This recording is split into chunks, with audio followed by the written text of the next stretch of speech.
Hey folks, no matter how many times it counts down, for some reason I still end up futzing with my clothes and making a funny face, and it gives you 3, 2, 1. But for the life of me, I still have some issues with getting started. So anyway, for folks who are new to me, I'm Coach Shanelle. I'm a success coach and a speaker. I've been advocating for women since 2009, and we've been doing the Dream, Do, Done series, which is all about moving you from dreaming to doing, actually giving you daily action steps to move you closer to your goal. Today we're going to talk about a subject that I really enjoy, and that is problem solving. And why am I saying that? Because people will glamorize taking a big leap and jumping into your dreams and starting a business, and they will never tell you about the problems that you're going to encounter along the way. It's all glamorous online. And sometimes we don't talk about solving problems. And the truth is, and the reality of it is, that you will encounter some problems, especially when you're trying to stretch outside of your comfort zone. So I will tell you today, I have my coffee. I couldn't get it in before the video, and I am going to be sipping it while we're doing it because I need to relax. Hi, Yvette. How are you?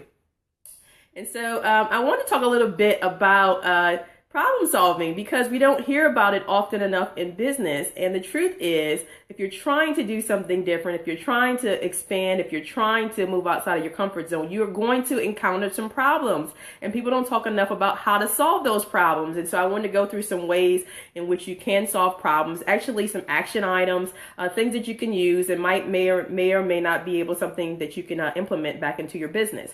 And so the first is, I'm going to say, with my favorite way in which I problem solve is design thinking. I am a big fan of design thinking. Coffee. I'm a big fan of design thinking. I've actually done some workshops with people about design thinking. And design thinking is something that was originally done by people who were in creative spaces and people who were in like architecture, people who were in technology, people who tend to be on the creative side. And it was a way for you to be able to problem solve and to design with the consumer in mind. And so design thinking actually was in that creative space in a way in which they could actually respond to their customers.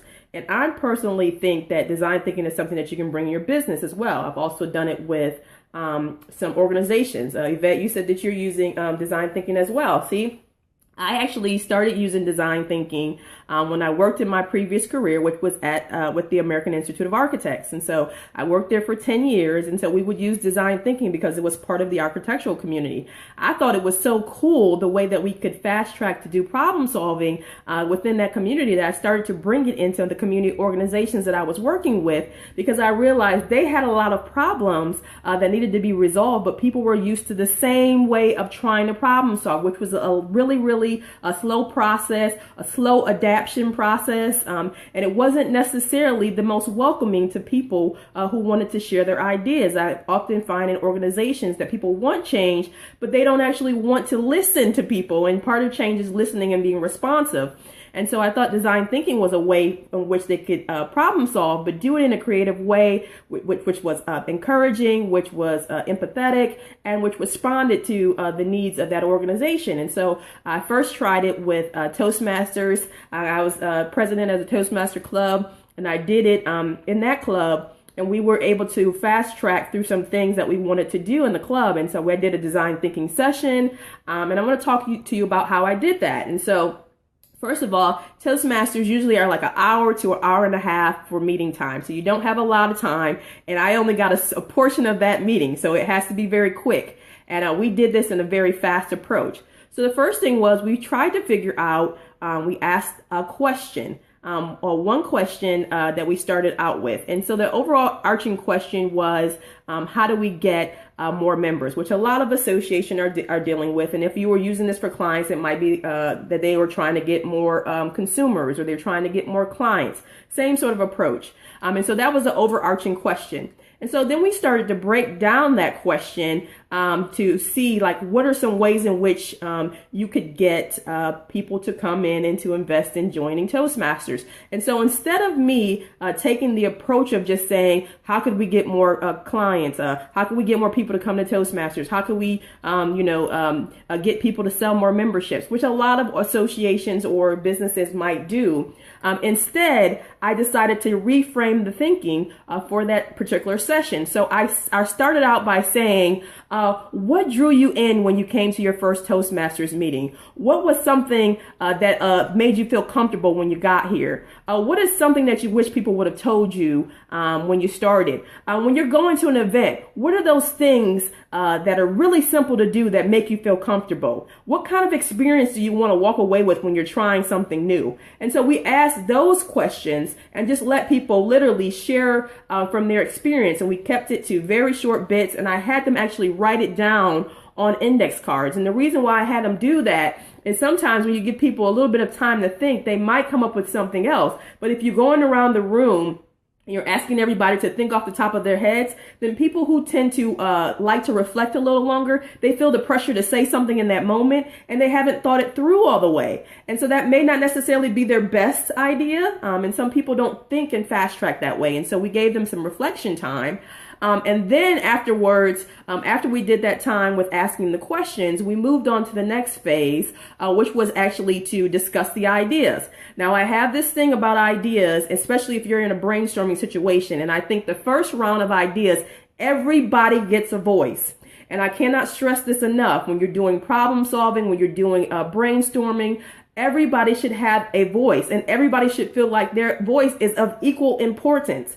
It doesn't matter if people are in different titles. It doesn't matter if people are just new to the organization. And the reason why I say that is all of you have something of value to offer. Oftentimes you see in organizations that people who feel like they may have started recently in the organization, or people who feel like they haven't been there long enough, or maybe their skill set's not up, they don't get a voice in these meetings. But what ends up happening is people who've been there for a long period of time, or people who might have a title or might have some seniority, they feel like they can control the flow of information. And what happens is you can shut down innovation in that space because you're not open to receiving some new ideas, a different perspective, understanding what the first impressions were of your organization, because you're trying to direct the flow of conversation. Whereas brainstorming should actually be open and allowing people to say what's on their mind and say what's on their heart, and being able to have a voice in that space so that people will be willing to not only hear them, but people will be willing to empathize with them. And so if you try to control the flow of the questions, or try to control the flow of the voices, then you don't get people being their authentic selves. And so people will wonder why things aren't changing in their organizations. And oftentimes it's because people don't feel like they have a voice. And so one of the rules that I told people was, when we do the idea gathering, everybody gets to put their idea on the board. And we really literally had a board up, and everybody's little index card was able to go up on the board. And we kept all of those things. And the reason why was to let everybody know that your voice was being heard. We all would be able to listen to it. Everybody got to talk about what it was that they wanted to do. And that was where we stopped at that stage. And then we got to the point of stepping away from it a bit, and then starting to say, okay, now practically, what would this look like? And so, for instance, some people said that they wanted to feel comfortable. They almost wanted to have sort of a pampering experience when they were at events. And so we started to say, okay, now considering, some of the things that we have going on and what we have in terms of resources, how can we make people feel pampered? What are some ways in which we can do that that work with our current resources? And so we started to move away from things like, pampering or luxury. You're going to look for like high dollar items and hi, Lisa, how are you? And we'll look for, things that are going to shower people, things that are going to be things like hand massages and things like that. But that wasn't necessarily the most practical. But we ended up finding out, well, what is pampering all about? Well, it's about making somebody feel comfortable. It's about showing somebody that you appreciate them. Well, what are some ways in which we could do that? And we realized that one of the ways in which we can do it was to offer bottled water at our meetings, which is not actually very expensive, but it helps because people will be speaking. And so we started to do that. We realized instead of directing them to the seat, we could walk them over to the seat. We can put the information in front of them and have somebody willing and able to go through it with them. That was a way in which to show them and treat them like a guest, right? Because that's who they were. And we realized, having somebody to help them navigate through the process could be a way in which to give that sort of experience. And so we started to see that sometimes the solution is a little bit easier than you really think. But we're always stuck on one line of thinking. And so as a result of that, we were able to come up with some ways. Another thing that we went over was the experience that we wanted people to have. We wanted people to enjoy themselves. We wanted people to be learning in the process, but not feel like it was a whole bunch of work. We wanted people to be able to express themselves. Expression was a big part of our experience. And so as a result of that, we started to walk away from the meeting and start to think of things as events. And so we started to really approach it as an event. And so each time we were doing something, we weren't just hosting a meeting, we were doing an event, and we wanted people to have an event experience. And so we did that with, making sure that the room went in alignment with the event. We had people, take on roles for what would be going along with that event. So for instance, one time, instead of us just having a regular ceremony where we announce things, we did it like an award ceremony with trophies and have people come up and accept it like it was a real acceptance speech. And we used the red liner and made it look like a red carpet. We really wanted people to buy into this. And so people who were coming up and getting used to this, they were buying into this experience that we were doing. And so we were able to respond to people and what they really wanted, which was to feel appreciated, to feel like they were doing something that they were a part of, and they wanted to walk away feeling better, and that they had learned something and that they were also a part of the process. And so those are the ways in which we did it. So that kind of gets you to what design thinking was like for us in implementation. Okay, so design thinking is only one way. Another way that you can do brainstorming, we often talk about, is obviously doing a mastermind, right? And so just one second, coffee. Okay, so mastermind session. So people always say do a mastermind session. They want to tell you to do a mastermind session as a business owner. Make sure you're involved in a mastermind community. Make sure that you're participating in one. And I wanted to talk about that because people often hear about masterminding and saying that it's very important and that people should get involved in it. And there's some people who don't necessarily know why people are saying that. And so I wanted to talk a little bit about what's the actual benefits of getting into a mastermind session. Before you go and spend your money on it, you need to figure out if that's for you, right? And the reason why I'm doing this video is because everything doesn't work for everybody. Sometimes people give out standard advice, but they don't give out the why or what people can actually receive when they're participating. So there we go. My video sped up a little bit. So when you don't know why you're going to engage in an activity and everybody gives you the same advice to just go do it, then sometimes you end up being disappointed because you didn't know what to expect. And so I wanted to give some behind the scenes of what it's like to do a mastermind and why you might figure out if it's okay for you. Okay, and so first, with a mastermind, oftentimes there's something that you have to actually pay for. Sometimes you can have a free mastermind experience, but other times you might have to pay for it. And the reason why is when you tend to pay for things, you have a little bit of skin in the game, right? And so when people tend to invest, that means they're usually going to come with a different mind frame because they're looking for value. They're looking for ways to add value and they're looking for ways in which to receive value. So it puts people in a different mind frame of saying, I need to make this worth the money that I invested. And so as a result of that, with it being something you paid for, chances are that you have people who are a little bit more ambitious or people who are a little bit more focused or people who are willing to contribute and receive. And it also it takes that particular environment that you're in and starts to refine it a little bit so that it's usually a much more intimate setting. And so you have a smaller group setting to build up trust, to encourage people to support each other, and to make sure that people are willing and able to be vulnerable in that space. And so that is part of the reason why some people will go with a paid mastermind, because they want that group to be small, focused, intimate, so that they can feel comfortable actually being vulnerable in that space and discussing some of the things that they might be struggling with. Now, what's the other benefit of masterminding? The other benefit of masterminding is that you get to hear a different perspective. I do recommend that people mastermind with people who aren't necessarily in the same space in business. And let me tell you why that is. Sometimes I'll see people say, well, I'm a tech entrepreneur and I want to mastermind with all tech entrepreneurs. Well, sometimes the reason why you might end up walking away with a very similar perspective is because you're only immersing yourselves in communities that are exactly like you. And sometimes you can learn to approach a situation in a different mindset when you're in a different community. So it could be good sometimes for you to get into a brainstorming space with people who aren't like you, who don't look like you, who may not necessarily be in business as long as you, who may have a different type of business, because they might have a different perspective to bring to the table. And what do I mean by that? For instance, I am a success coach. I'm also a speaker, and the products that I produce are digital products. And so I'm in a technology space and a motivational space.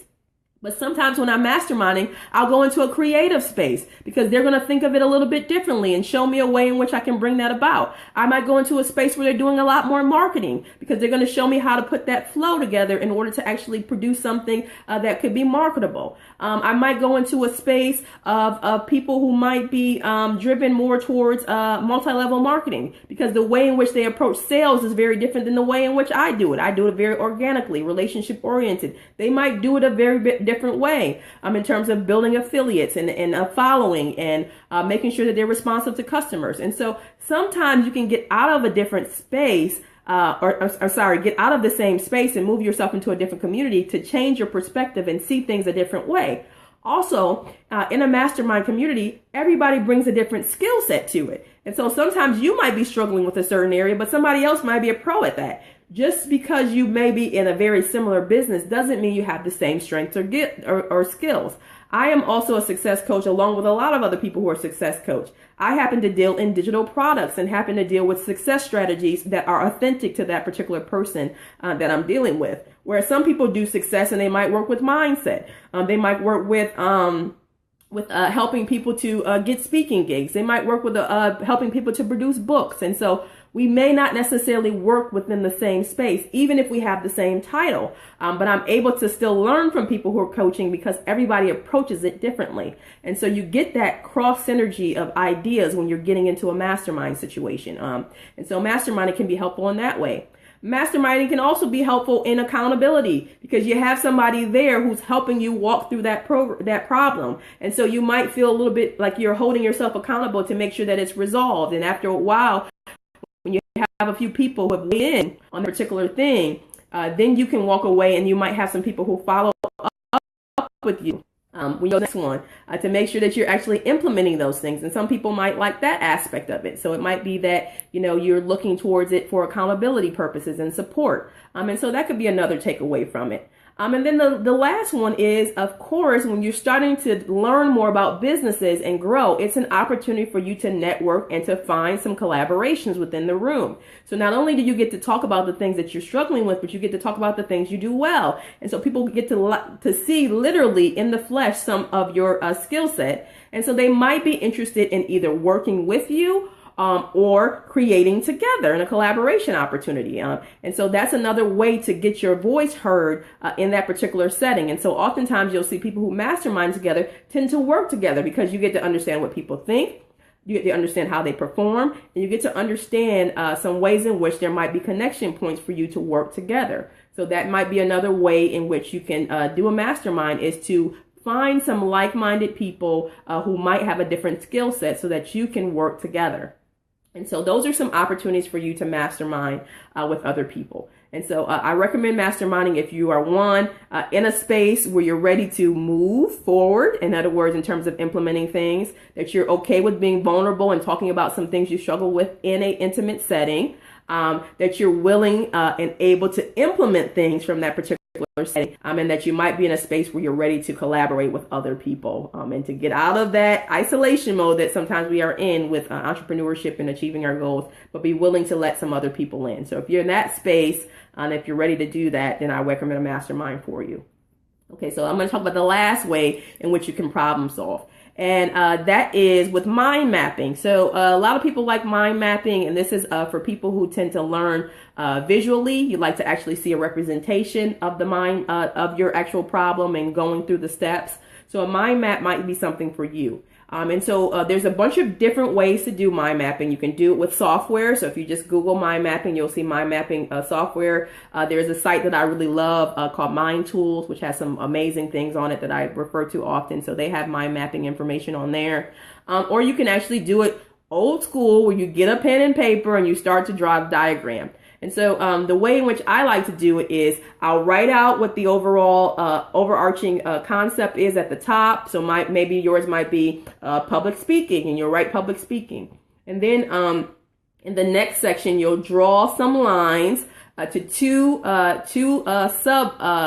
subheadings underneath that particular thing. And so you might be talking about, for instance, for public speaking, it might be two things that you might be struggling with in that space. So it might be that you need to gain confidence. It might be that you need to be able to market yourself as a speaker. And so you talk about those two things and how they fit under the overarching theme. Again, that thing at the top, which is typically in a bubble.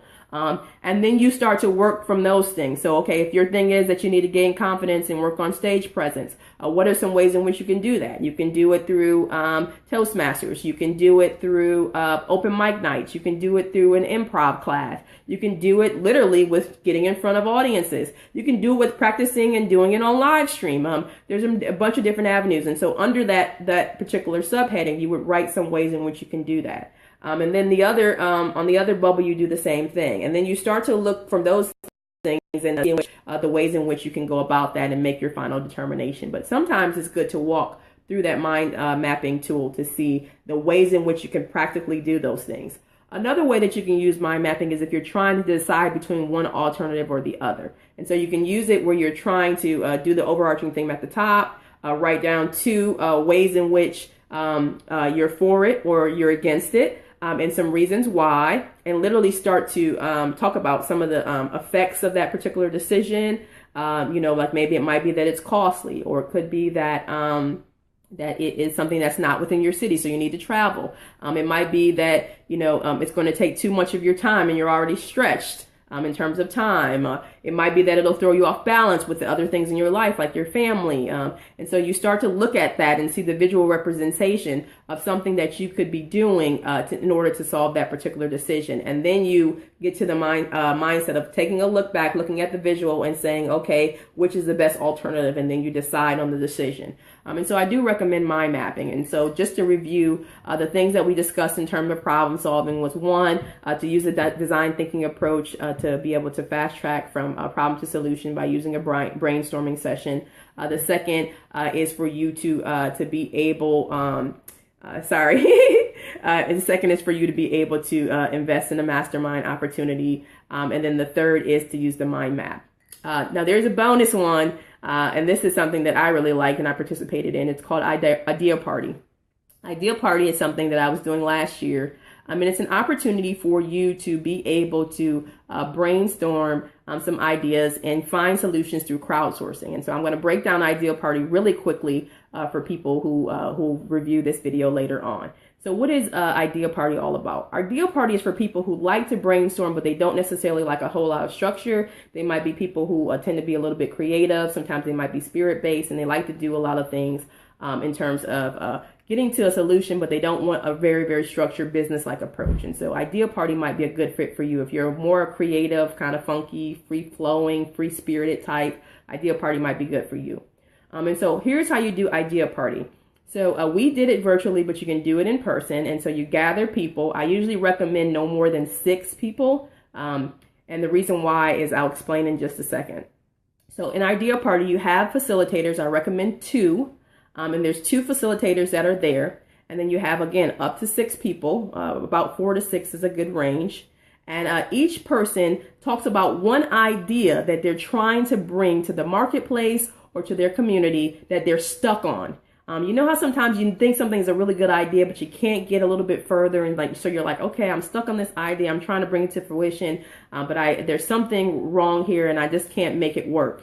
And so each person will talk about the idea that they're trying to bring to the marketplace or to their community, and then we talk about 3 stumbling blocks that you are experiencing. Every person does the same process. And then you talk about what could be the fear in that situation. And so you talk about the fear that could be behind it. And the reason why you do that is sometimes we think that it's a practical thing, like a resource or money or some other thing that could be preventing you from moving forward. But oftentimes there's an underlying fear associated with why you can't move forward. And so we talk through that fear, and we accept that that's something that we're experiencing and decide not to let the fear overwhelm us from moving forward. And so every person does this process. It usually takes about 5 minutes per person. And then the facilitators can weigh in on some ways in which you can be able to solve that problem. So the facilitators weigh in first. And then after the facilitators weigh in, you get to open it up to the other people who are in the room with you if you're doing it live or virtually. And then you get to get some information in via crowdsourcing. And the reason why you open it up to other people is I have a firm belief that your solution is usually within the room. But oftentimes we're too afraid to ask for help. I mean, realistic help, not the help like somebody's going to bail you out of the situation or that you're going to try to make it look like you have more going on than what you really do. But to really say, these are the things specifically that I'm struggling with in trying to bring this idea to the marketplace and having somebody else weigh in. And the reason why I say that is you have no idea some of the skill sets that might be on the inside of people that you might be encountering on a regular basis. Sometimes they have some skills that they've learned from a previous work situation. It might be something that they don't always vocalize. That's a service that they offer, or they might have already done that particular thing or something similar to it before and have learned through experience how to do it a little bit better. And so you get to gather from experience of other people. And so I recommend Idea Party because one, it's a party, literally. And so you get to be able to do business and enjoy yourself, which I think is a part of business. I don't like to do business if it's not fun, honestly. I worked in the workforce a long time before I got into business, and I don't necessarily want to do that ever again where I'm in a space where I'm working and no fun. And so I do like an Idea Party for that reason. You get to have a lot of affirming thoughts, and so people are actually supporting you along the process. And then you get to have some people who are there to help you get to your solution. So it reminds you that you do need to ask for help. You shouldn't be working in isolation, and that there are people around you who are willing to offer you assistance, provided you are honest about saying, I need some help. And so I love Idea Party because it affirms that idea that when you're going into different spaces, there's usually somebody who has your solution within the room, but you need to be open and use your voice to be able to say, this is what I'm struggling with, and here are some ways in which I could use your help. And so I do recommend Idea Party as another way for you to solve problems, to brainstorm, and to gather some feedback from other people. And so for people who are new to this series, again, the Dream, Do, Done series is something that we do to move you from dreaming to doing. From dreaming to doing. Each day I make a commitment to come and do a success tip via live stream to make sure that you are moving actively towards achieving your dreams. Why? Because people oftentimes tell you that you can achieve amazing things, but nobody gives you the how, the actual process of how to step out of the space that you're in to move forward towards things that you need to get done. And so each day I come with another success tip, a way in which you can do something differently or a new skill set that you can learn to move you closer to your dreams. If you need to catch up on the series, the information is up above, so you can go back to my previous videos. Again, this is a daily tip, so I'll be coming on here every day talking about another thing that you could do to move you closer to success, because everybody is in a different situation and each of us are going to need some help along the way. And so I'm here as a success coach to talk about some different concepts of how you can get yourself into a more successful space, because really growing into your dreams, stepping outside of your comfort zone is going to require that you do some incremental changes, very small steps to move you closer to the big dream. But it doesn't happen overnight, and it is a process. And so I'm here each day to remind you it's a process. Just keep moving one step at a time.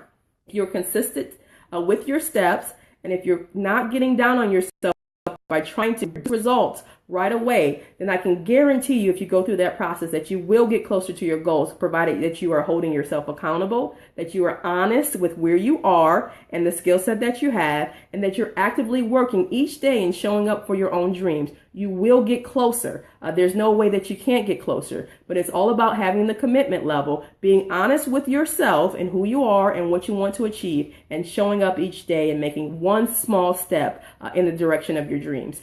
With that being said, I'm going to go ahead and close out, finish my cup of coffee. I hope that this video has been helpful. If you have more questions, let me know below. I do answer them. If you need some additional assistance in terms of success coaching, my information is up above in the text field. If you have a question for me, you can either mention it down below. If it's more private, go ahead and use my inbox. Outside of that, look forward to talking to you tomorrow. Take care. Bye.